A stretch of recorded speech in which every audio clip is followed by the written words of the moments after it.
Welcome. Let's go ahead and create a stateful class component. So for that, I will say new file and then say hello class and then I will just say .js. In here, I will do an import of React and also I have to do a React component import. So I will say component because you might remember for the class component, we have to extend our class with a new element called react.component. So we are going to look at that. And for that, it's important that we import this. So let's say component. And then we have imported it. And now what we can do is we can just go ahead and give this a name. Instead of just writing a function, we will say class and then we will say the name. What name we want? We want to give the name as hello class. And then it should extend this component. And now we can use the render function. So here we just can't use return, rather we will have to use render. So if you see in the functional component, we just said return. But here we have to use a render function. Inside the render, we have to return it. So I will say render. That's the only difference. So and then inside this, I will say return.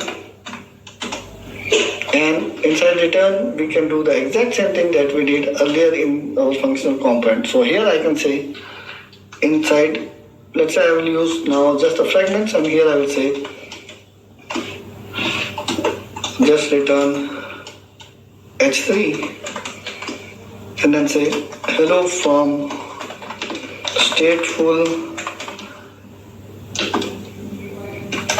class component. Again, if we go to the browser, nothing changes because we have not imported and used it in our app component. So first let's export this. So I will say export default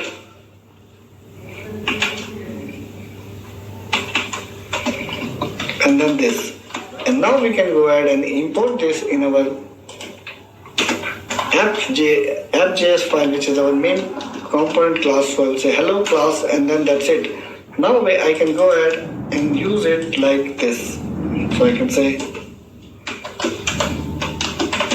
that's it. So if I go to the browser now, I can see it says hello from stateful class component. That's awesome.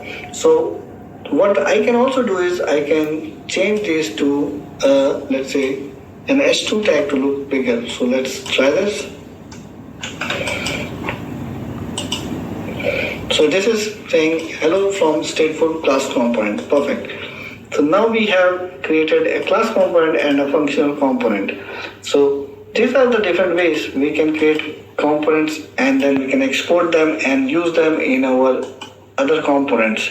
That's the way we should do it. But we can, like, this is the way we created the functional component. But we should use the ES6 syntax about arrow operators. We will look at that in the next video. Thank you.